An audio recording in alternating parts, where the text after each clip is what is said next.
Hello,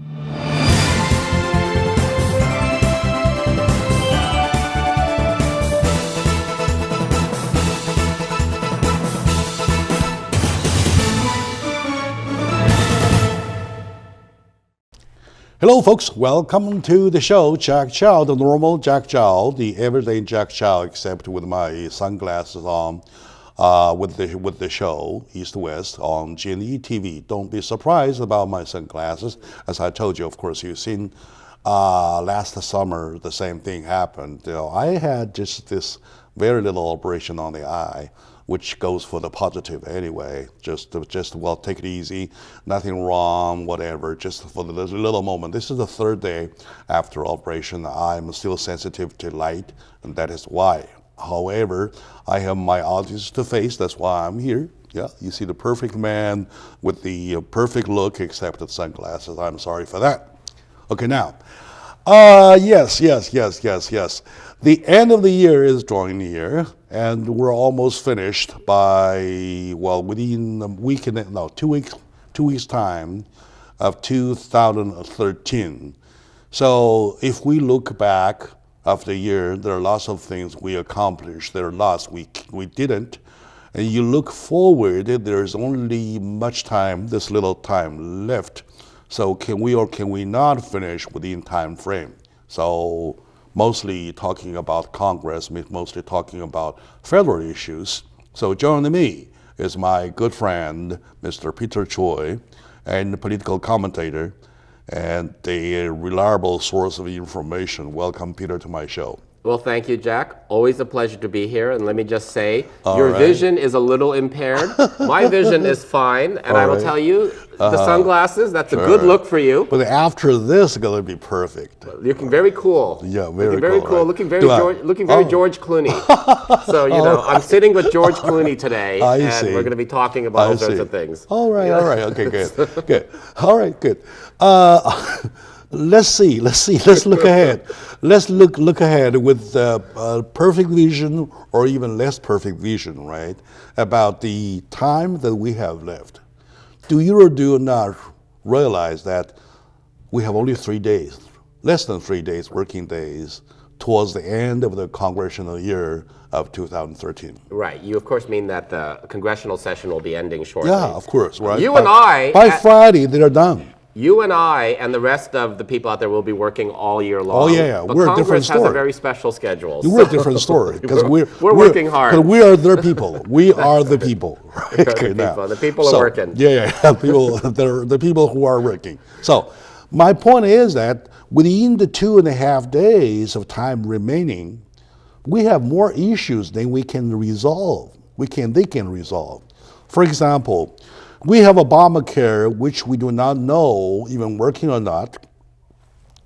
We have the budget issue, for which we are so scared about mid-January towards starting of February. Should we do another government shutdown, call it a partial shutdown? And we have the immigration issue, which had just brought up. And then for the past week, well, it's been quiet. So at least we have 3 major issues here. Right. So, what's your take? Well, let's start with Obamacare. All right. Since we started the show talking about your own eye issue, the thing is, of course, the federal website had problems. People were not able to log on and get the information they wanted to get. There is a saying in business: you have one chance to make a first impression. And so the first impression of Obamacare was that it was not organized. And that's a problem when it's your health program. That's very true. However, the important thing to realize, first of all, here in California, different states have different buy-ins to the program. California, from day one, embraced Obamacare. So the California website, anybody living in California, working in California that wants to find out about Obamacare or the Affordable Care Act, they don't have to worry about the problem-plagued federal website. They go to Covered California. That is the California website. That's working great. Sure. So for Californians, exactly, we're in a good position. That is totally understood. California, in support of Obamacare, that's the general direction of California is going. Within California, we do the covered California Yes. programs, which is the same kind of or similar kind of a system that takes care of California. As Californians, you don't have to worry about that. That is done deal. It is an ongoing deal, right? So we're talking about the rest 49 states. All right. Are we not doing it? There's a saying that there's so far as up to this moment 375 something thousand people sign up, yet the word of signing up may be interpreted in different ways. To pay first month minimum premium to start their plan is one way of saying they are registered. But just to check a plan, say I like this plan, and leave record open there, that is also taken as the number of being registered. So in other words, we need 375,000. There are people still pending. So how do you read this situation? Well, the first thing is there are many people who already have health insurance, and they have to decide how and where they're going to keep their insurance, pay for their insurance, or try to get new insurance. That's a process happening. The other thing that is happening is that many insurance agents are now being certified to be able to explain Obamacare. And that's something literally happening in this past month into January. And so that information is coming out. It's too bad that it wasn't able to come out more forcefully. But the important thing to realize is that in the states, let's take Kentucky. The Republican Senate Majority Leader, Mitch McConnell, running for re-election. He has a competition from the Democratic side, and he has a Tea Party challenger from the right. So has a difficult election. But in his state, Kentucky, also the state of Senator Rand Paul, another Tea Party senator. These two are against Obamacare. But the governor of Kentucky, who runs the state, he embraced Obamacare because he knows that it's going to bring insurance to thousands, hundreds of thousands of Kentucky residents. So this kind of thing is what's happening. I think the media, the TV and the newspapers, it's always better to cover a story about controversy rather than to cover a story that tells you the good news. That's different story. What sells newspapers? Controversy, not the good news. The good news is many people who were not able to get insurance because they had a pre-existing condition, an eye problem, diabetes, heart issue, any issue, were often not able to get insurance. Of course. And now they are. And you can also see stories of many people who lost their insurance, were not able to get it, paid too much, and now are paying $100-200 a month for a very affordable quality health insurance. Even though I am covered by the organization EDI that I'm with, that doesn't mean that I don't have any concern about people who are not covered, right? As a matter of fact, I do have kind of a heart towards them, and I try to feel what a danger, what a risk would that be if people happen to be not covered. That's the part I say in my words that whatever plan that is, you have your own people covered, you are a good government. That's it. What is important for Obamacare? That is true. But thing is that good as the care is, the big size of the opposing parties, opposing powers, opposing media, opposing whatever organizations are strong. So I have the following concern. Number one, the obstacles right now, as in the process of getting lots of people signed on, is obvious. Number two, during the next year midterm, right, if the Democrats can retain their position in the Senate, right, or if not, what would happen? And then on 2016, in the next election, if Democrats lose the presidency, right, so things will happen. Is that, or could that be reversible? That is my concern. Well, look, anything has the potential to be reversed, but in this case, I think a big part of the opposition to Obamacare is motivated by fear. The forces opposed to Obamacare are very afraid that once people realize how good a system it is and what good medical insurance can do for you, that they're not going to want to turn it back. The more people that sign up those people are not going to want Obamacare to end. And that's what's happening. The problem with Obamacare and how it's rolled out is that it affected the president's popularity. He took a hit. And you know, recently this week, he recently hired John Podesta, who was the chief of staff for President Bill Clinton during the Monica Lewinsky scandal period. Very difficult time for President Clinton. John Podesta. And John Podesta is not part of Obama's inner circle of his close advisors. He's from the outside. But they brought him in to help with the White House, which shows that they take this very seriously. It hurt Obama's popularity. He wants to be able to still continue to do things, like you said, on immigration and other issues, but he has to fix how Obamacare is being presented so that he can now focus on the other projects for the rest of his term. When we come back, we'll continue talking about it. There are lots of issues waiting to be discussed. Stay with us. We'll be right back.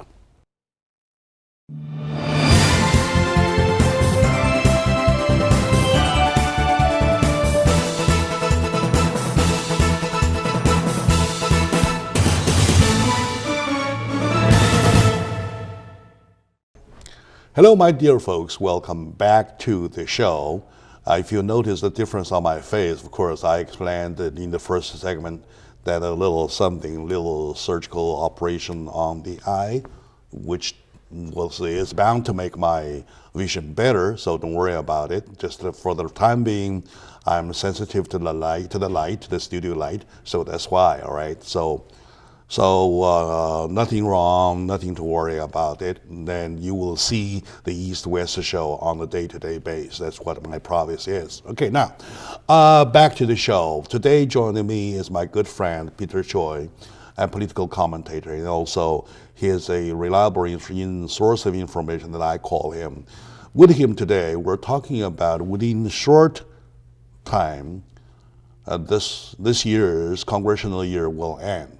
So before that day, which is coming Friday though, we have more issues here to be discussed, to be resolved. And also we're worried about the next year's mid-January budget issue towards February something. And then we have Obamacare issue, we have the immigration issue, so on and so forth. We were just now at the Obamacare issue.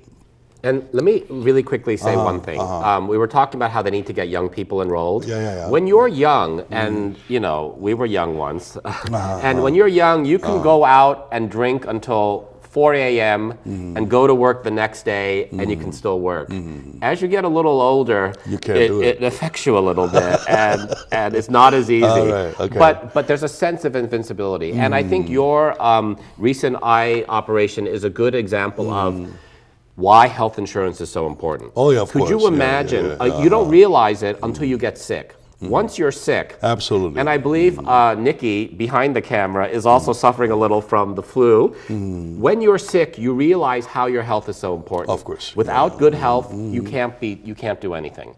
And if you have an issue like an eye problem and you don't have health insurance, the idea of not being able to see, of losing vision, is a very serious issue. Yeah, thanks to the organization EDI that I work for. Otherwise, I'll be on the street waiting for somebody to even cover me. There's no way you can cover yourself. And that core issue, and it's an expensive thing, of having health insurance. It's so expensive thing, all right? A family can be struggling, making by, paying their rent, just having enough food. You can go broke. One medical emergency, one broken leg, a simple thing like that. And that is what people really need to look at with Obamacare, is that this is the safety net that will allow this country to keep working, to bring the economy up. This is what it's about. That I have the importance, I have no problem understanding, right? The problem is that such a big thing, such a big change in history, which is the thing that we have been thinking about at least for the past 60 years, right? Including Clinton time, right? So such a big thing that at the last moment when we finally decided to do it, when we finally put efforts to do it, how come it come out like this? It is such a disappointment. That's the part people feel bothered about. But the main thing I say is, look, when people complain about Obamacare, when the opposition talks about killing Obamacare, the question we need to ask is, so what's your alternative? If this family has no health insurance and one medical emergency will make them go bankrupt and lose their house and become homeless, what's your alternative? Yeah, if they don't have Obamacare, what do you propose? And there's nothing else no on the table. Plan. There is no plan. And what I think about always is, look, when the Bush administration, Bush Cheney went into attack Iraq, they had a plan of how the war was going to go. And they said that when they arrived, the Iraqis would throw candy in the street because they were going to be so happy and welcoming. And instead they entered and suddenly they were attacked by, extremists, and it became a long, totally different story. Totally different story. So at least with Obamacare, nobody's dying. In fact, it's all about helping them with their health. And part of the thing of getting young people involved, now you have advertising campaigns in states like Colorado, I believe, where they're talking about you can be skateboarding and have an accident. The good part is that you need to starting this morning, I noticed even the extreme right side media has confirmed themselves it's starting to work. And that's a good sign. And it's a good sign. All right. And it will. The past 2 months and a half been a disaster. The disaster is finally over, or at least it seemed to be over, and it's be working now. Thank God we wasted only 2.5 months of time, not 2.5 years, compared to in history, we wasted about, more than a half century, more than 250 years to the same issue. So we're still successful. That's the way I look at it. And I have had some friends who went on, covered California, and they went on to look at a new health plan, and they said it was A, easy to navigate, and B, they're happy with their new plan. So this is what's happening step by step. All right. And like you say, in the past 2.5, 3 months since October, if it was still a mess, then people have a right to be angry. But in those 2.5, 3 months, they have repaired a lot of it. They're fixing it, training people, and so I think it's going to keep moving forward. After all, nothing's perfect.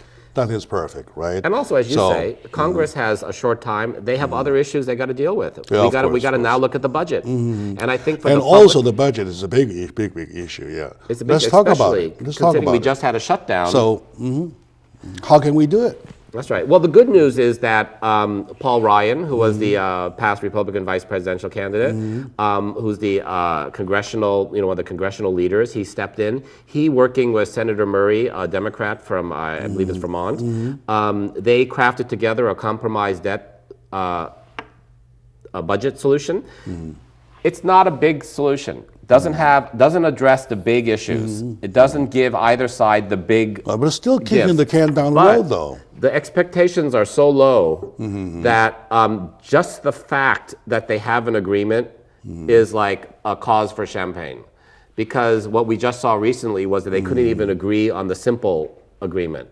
And so this time, and so what's going to be a big test for John Boehner is to get the congressional Republicans to support it. And I think having Paul Ryan as the leader. Do you think John Boehner will support it? I think he does. The question is whether the Tea Party right wing will listen to him. And the House does.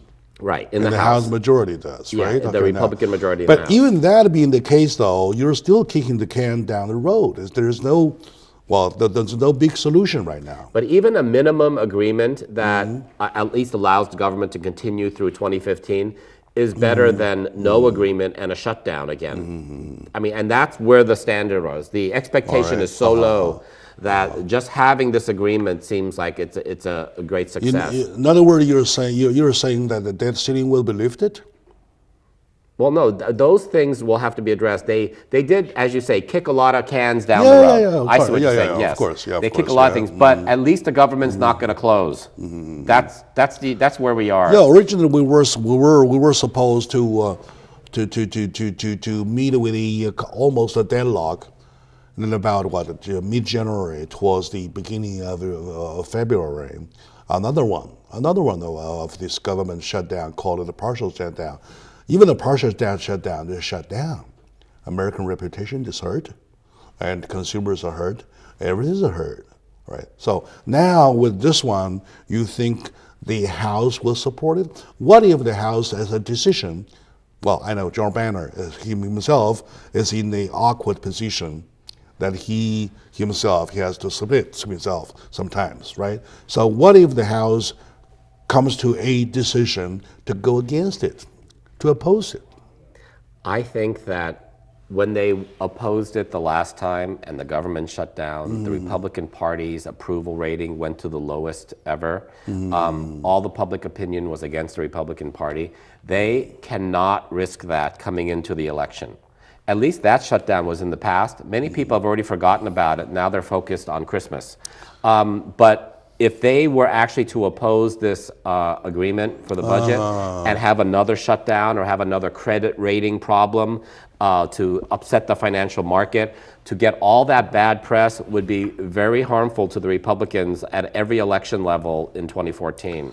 So they have to agree and look like they're doing something because they need to focus on their election in 2014. Especially when you're facing a midterm right Exactly. into 2014, right? So I don't think the Republicans in Congress are going to be opposing this debt. So this one budget more deal. time will be even more risky for them to go Absolutely. that. It could kill them. It could end the party if it happened. These Tea Party right-wing Republican candidates always lose in the election. Does that mean within the Republican Party, to face the existence of the Tea Party, though, there is kind of a distraction of joining efforts together as one party, because they have to make sure nobody goes into the final election, right? So that they have to prevent that happen, they have to at least assume the partial of their efforts. Yes, and the way they do that is quietly now. Elections are not really about the candidate as much often as they are about raising money. You have to raise money to run the campaign. And so I think what's happening behind the scenes is a lot of the Republican establishment are telling the rich bankers and donors, don't spend your money on the Tea Party candidate. Don't help them with the campaign. Yeah, I mean exactly what you're saying. But saying that or doing that is distraction of efforts. Well, they're saying, with your millions of dollars, back the moderate Republican candidate who can win in the election. Don't back the Tea Party candidate who will win the primary but lose in the election because the mainstream middle Americans don't want to vote for the crazy right-wing guy. Thank God on the left-hand side we don't have an extreme left, though. Otherwise we're talking about four parties instead of two. All right, let's take a very short moment now. When we come back, we'll find out. There is another big one, immigration. Immigration, called it comprehensive immigration reform, which is the big one, also big one of Obama time. So stay with us, we'll be right back.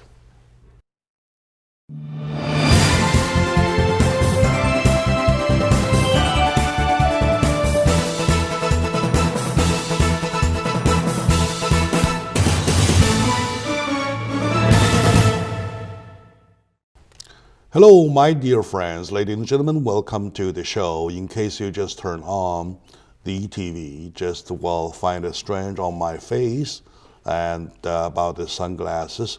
Excuse me for having to do so, because a little something with my eye. Things are going to the positive, not negative, but don't worry about it. But I still have to apologize for that, because I'm sensitive, a little sensitive to the studio light. That's it. So tomorrow, at least maybe, most chances of a day after tomorrow, everything will be okay. Sorry for that. But enjoy the show, please. The whole subject is that looking about the time remaining, the remainder time of the 2013 congressional year, we have more issues than time can handle. So with me is my good friend, Mr. Peter Choi, a political commentator, talking about how we can look at this situation, which are the positive, which are the negative, how we can hang on till we start next year, right? But now, with the budget issue touched, with the Obamacare touched, then we're talking about the next thing, which is the immigration issue. As you know, Peter, it looks to me that about a month ago, we re-picked up the issue. And then the past 1 week has been so quiet, nobody talked about it anymore. So I don't understand. How do you read about the re-picking up and then the silence? Well, my observation is immigration is a national issue. And it affects different states differently. States like California, Texas, New Mexico, Arizona, they're affected because we have near the border, have a border. Ultimately, it's a national issue. It needs federal policy. And immigration is all about the presidential election. That's what it's about. All right. And both sides are trying to get ready because that's going to be the big issue.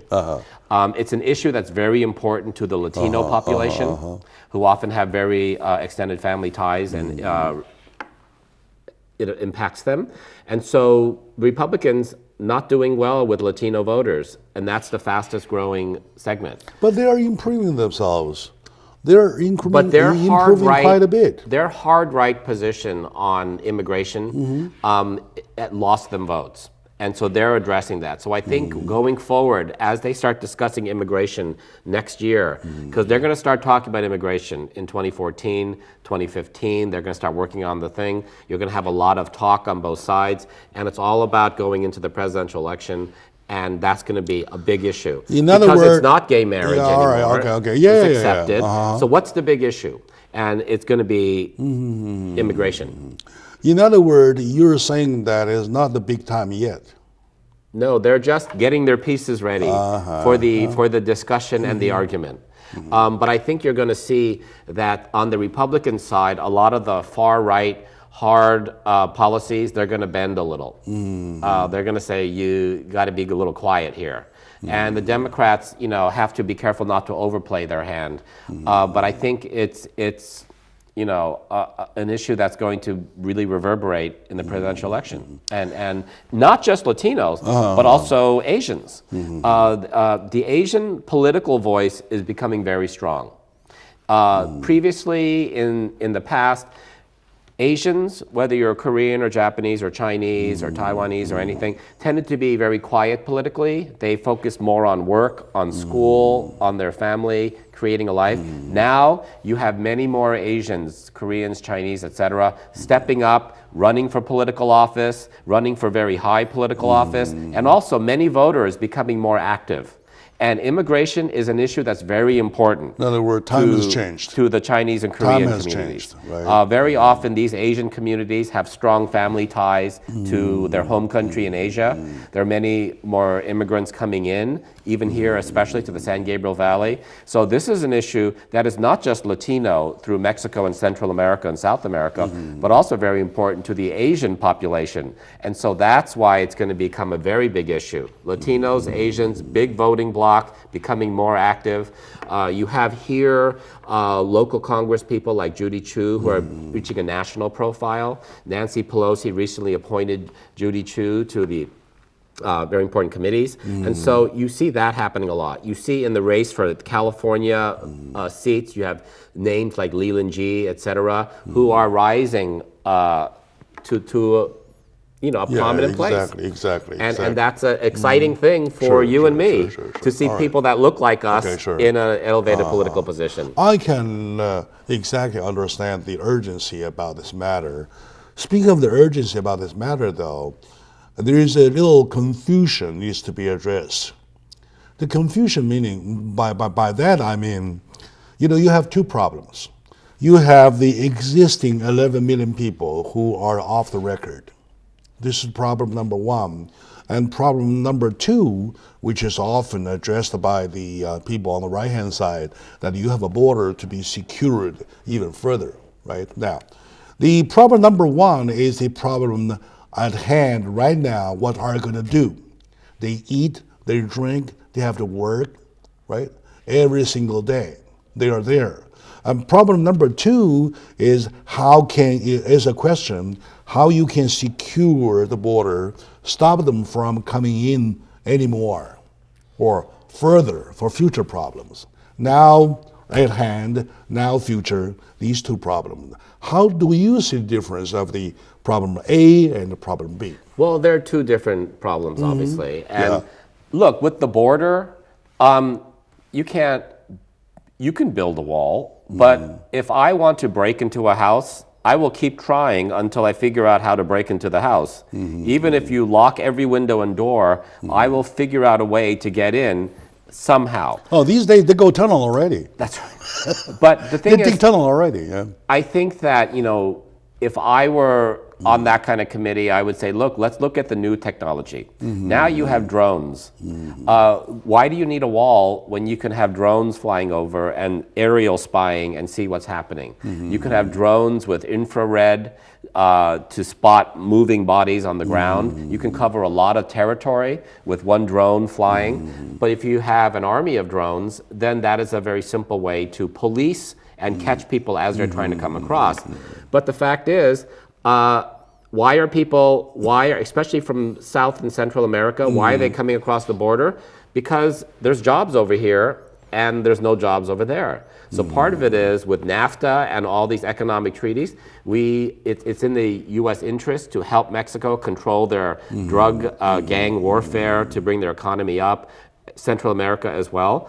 That's a big issue, to create jobs south of the border so they don't feel they have to come over here just to survive.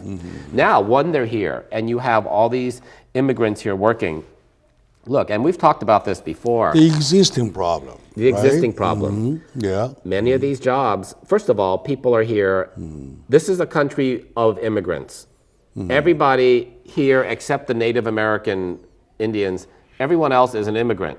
They all came into this country under different rules. Yes. And we've talked about at different times. At different times. Only who comes the first, who comes the second, who comes the third. There's only a time of difference. That's right. And every wave of immigrants has faced criticism, prejudice. The Irish, when they came in, these kind of different groups come in, they face this. But we have to remember, there's a Statue of Liberty. In New York Harbor. And we've talked about this before. Talk about it. We're going to talk about the poem. That's right. Okay. Bring me your tired, your poor, your huddled masses yearning to be free.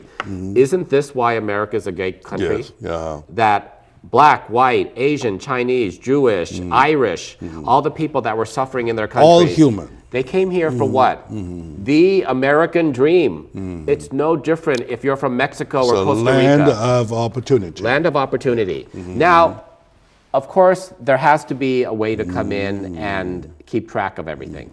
But you have to look at the jobs they're doing. And also, if you take another look at this 11 million people who are off the record, there is another issue that is related. Let's take a short moment now. When we come back, we'll find out what it's related to. So stay with us.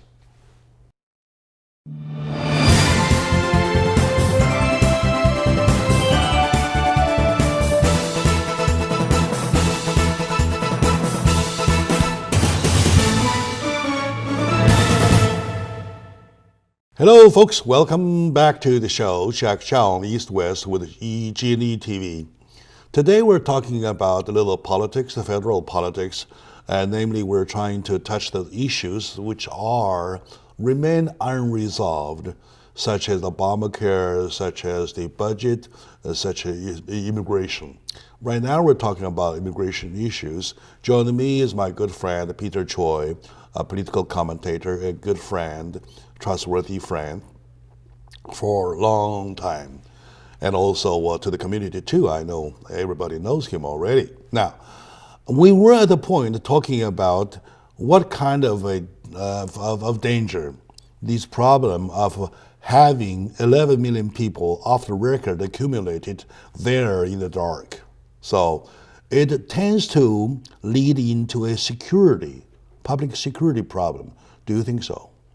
Well, what I have observed, is that very often when people are living in this country illegally, they are very careful not to get in any legal problem. All right, yeah. That's the number one thing. All right, yes, you avoid the police, you don't get a parking ticket, you try not to get in any trouble, because the worst thing that can happen is you get arrested for a little problem and then they deport you back to your country. So actually, my observation is that I feel many illegal immigrants who are here illegally take very special care not to get in any trouble. On the other hand, if you know some source of the crime, right? If you witness something, you cannot stand up, say, hey, I know this person. I know what has happened. Okay, they will take your ID, whatever, where you're from, so on and so forth, and then you're exposing yourself. So without getting the resources to information, so the public security is at stake. So you're saying that if there's an illegal immigrant Yeah. and they see a crime, that they are not able to report it? No, they're not. They're Well, not. sometimes they might, or they might actually help the person. But here's the thing: if they're an illegal immigrant and they're not supposed to be here, then actually when the crime happened, there would have been nobody here to see it because that person was not in the country. I understand what you're saying. But I don't know those They're instances. afraid to report. There In are other people words. who are, legal American citizens and residents who are afraid to report a crime. They're afraid to report. They don't want to get involved. Exactly so. They may Yes. see somebody on the ground, they may keep driving away because they just don't want Exactly to waste the time, or they don't know what's going on. They're afraid to get involved. They think, somebody else will take care of it. So that happens with everyone. Take Boston bombing, for example, right? And it was reported, so totally rely on reports, right? So that they can nail the person right away within less than 2 days, right? So suppose if there's no reports of that nature, so all the policemen are looking around, there won't be the same result the way I look at it. So to report, to rely on the public eye rather than their own eyes is the way to go. Well, also, what was fascinating about that case, it shows, and again, when I talk about the wall, the immigration wall, and using drones and new technology, on the Boston bomber case, first of all, there were many people who had cell phone pictures and they had it online. Oh, yes, of and the course, yeah. FBI and law enforcement went online to look at all the pictures from all day at the parade to see if they could pull out any. And a lot of people who were there said, wait a minute, I was at that street corner. Let me look at my pictures. And they go, oh my gosh, I think that's the guy in my picture. Exactly. And with the digital camera, your picture is like this, but you can blow it up this big, and suddenly a little face in the crowd becomes recognizable, and you go, oh my gosh, that's the guy. Right there, that's the guy. And speaking of cell phone pictures, though, reminds me of another subject. Well, before it's too late, let's talk about it. Recently, Obama being talking about, not criticized if I say, but at least talking about taking funny pictures, right? Taking a selfie. The selfie, A selfie. whatever. With the Danish and British At the ministers. At Nelson Mandela's funeral. Yes, at the funeral, at Nelson Mandela's funeral. What's your comment about that? Well, I think it's such a little thing. What you have is one of the great men of the 20th and 21st century. This man, Nelson Mandela, just a really inspirational leader. So at his funeral, the focus should have been on what he was able to do. He was, the free leader of South Africa, ended apartheid, which is tantamount to slavery, second-class citizenship against African Americans. What he accomplished there, like Mahatma Gandhi or Martin Luther King, and then to focus on a selfie and to attack the president for this, out of context. They even said that, it looks like Michelle Obama doesn't look happy that they're taking this picture. But that was not the case. It was revealed that actually just a few seconds earlier, Michelle Obama, who in that picture looks like this, actually had been talking and smiling with them. For me, a funeral, this was a big funeral in a football stadium. It was a long funeral. Whenever I go to a funeral and I see my friends whose husband, wife, family member died, you don't know what to say. It's so awful. But what I always say to them is, whatever you're feeling inside, that's okay. That's okay. Exactly. So a funeral, especially for someone like Nelson Mandela, is not just a sad time because he passed, but also a celebration of his life. Of course. There's happiness and sadness together. We do celebrate a person's life at the funeral, and I do see some funerals. I attended funerals, people even telling jokes about the very person, right? But all activities, even jokes, were focused on the dead person, his legacy, right? His spiritual legacy, and it is so to speak, within the family or family members or Right. of the widower, or whoever, right? That is the focus. It is a funeral after all. It's not a wedding. It's not a banquet of celebrating anything. It is celebration, quote unquote, for somebody's great life. Right. That's it, right? You got to celebrate in a way at least serious, if not solemn, right? I feel very uncomfortable when I see they do their selfie thing, when I feel kind of an insult. Well, Do you think so? Well, that's an interesting perspective because the whole phenomenon of selfie is a modern phenomenon. Last few years, it has become Of course, the thing. In fact, the Oxford Dictionary in England, every year the Oxford Dictionary, they pick one word that is the big word that they enter into the dictionary. There's a lot of other words that they enter, but there's always new words being created. But they always announce the #1 word of the year that they're putting into the dictionary. And this year, that word was selfie. Selfie, That's yeah. the new word in the Oxford Dictionary. That's how prevalent and common it is. No. You can do selfie anywhere. But please do not do it on a funeral. Especially do not do it at the Nelson Mandela funeral. Well, you can also look So at this it is as, my request. Is my Yes. request overboard or am I asking too much? Well, there are different. Selfie is an evolving process. It could be that at that funeral, they took a selfie to share on Facebook and share this moment and this celebration with everyone else in the world who was not at that football stadium. No, you look at the picture, they are not taking selfies in that kind of mood. Yeah, they feel happy. You see the smile on the face, on all the faces. On all the faces. Like you said, Michelle Obama in the dark, looking like sad, whatever. And you said a moment earlier, she was smiling at them doing so, right? So that is totally wrong. That tells me about their heart, in their mind, what they think, what kind of moment that was. I think the focus should be not so much on the selfie, but what the President Obama said in his speech at the funeral, at the service. You know, he talked about how Nelson Mandela was inspirational to him. Yes. That, you know, he showed him by example. And I would like that they focused long, on that. The lengthy statement and the event itself and the way they act should be, the three should be in consistency.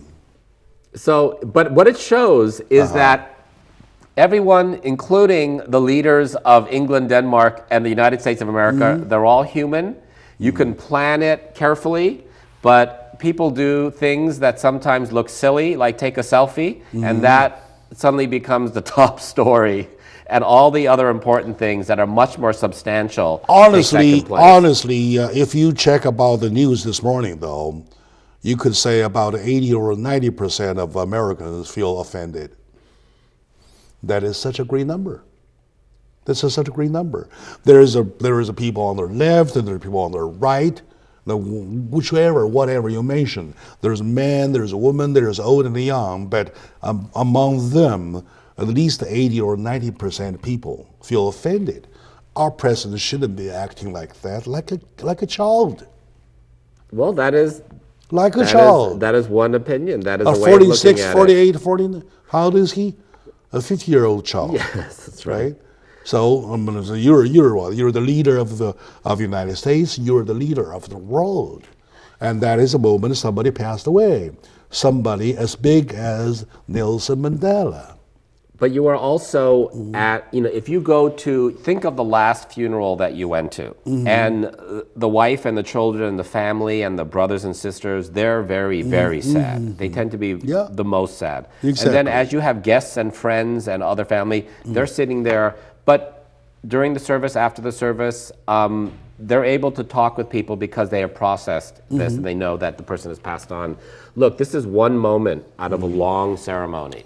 Exactly. You know, exactly. I understand. Was it the most brilliant move in hindsight? Probably not. At least we can come to one conclusion that the best way to end up this show talking about 2013 is that the biggest invention is a selfie. That's right. All right, good. Very good. Thank you, my audience, very much for watching this show. And to my friend Peter, thank you very much for taking time talking about even including the funny stuff. Well, Jack, even with your sunglasses on, you and I will always see eye to eye. All right, good. Very good. All right, good. Mind to mind. Okay, now, we'll see you next time.